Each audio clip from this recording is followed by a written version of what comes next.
Le coup d'État militaire au Niger a reçu des réactions mitigées de la part de différents secteurs de la société.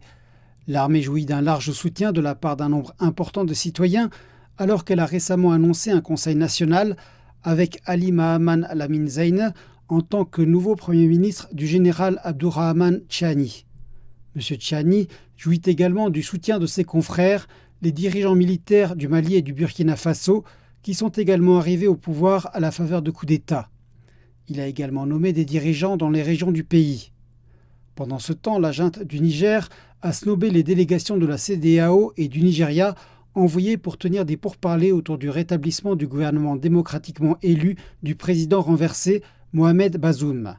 Suite à l'expiration de l'ultimatum qui lui a été donné par la CEDEAO, le Niger a déclaré que tout son espace aérien constituait une zone d'exclusion aérienne et que tout aéronef non autorisé qui tenterait de le survoler rencontrerait une réponse immédiate.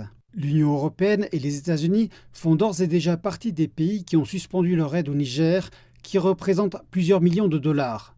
Le Nigeria a cessé sa livraison d'électricité au Niger. Le Niger est l'un des pays les plus pauvres du monde. Chaque année, le pays dépend de l'aide de l'Occident, qui totalise près de 2 milliards de dollars. La CEDEAO a déclaré qu'une intervention militaire serait probable si le président Mohamed Bazoum n'était pas rétabli. Le Nigeria a déclaré qu'il refusait de soutenir une guerre.